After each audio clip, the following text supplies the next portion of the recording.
Hi, welcome back to our YouTube channel. Today we'll start our journey with Django REST framework. This lecture covers a theory part of Django REST framework and then we'll talk one by one all the concepts. First, you need to visit the official website of Django REST framework, where we'll find a lot more information. First, I will talk about how we are going to install this Django REST framework. So to install the Django REST framework, you can just type a command pip install Django REST framework. But make sure that the initial requirement to satisfy for the rest is Django 4.2 and 5.0 version and Python 3.8 onwards. So let me show you how to install that Django REST framework. Type a command pip install Django REST framework.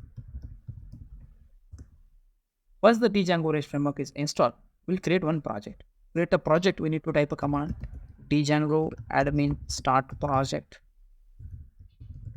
and name of let's say project is DRF1. Under that project, we are going to create one application. Name of the application is app1 python manage.py. Create the app, we are going to write start app. Name of the application is app1. Once we create a project and then an application, we need to modify some setting files. So go under that project, go inside the project setting file. Just little bit scroll down the file. The install app are there. We need to add our customized app, that is app1. Along with, we have to add a REST framework.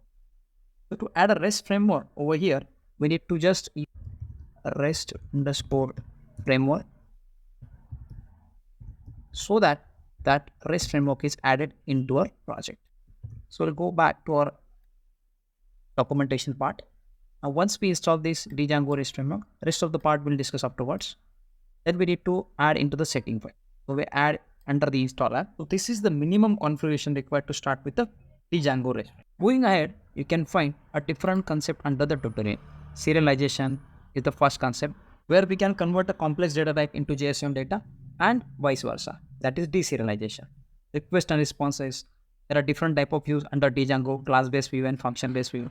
So here we are going to discuss a class-based view, authentication and permissions, relation and hyperlink APIs, view set and the routers. This one by one, all the concept will cover in the upcoming session. After that, there is an API guide, which consists of all the concept which is required in the implementation. So one by one, we'll cover all the concept to the implementation. Hope you like the content. Then do subscribe and hit the like button with no. So hope you understand how to install the Django REST framework and the purpose of Django REST framework. Thanks for watching this video.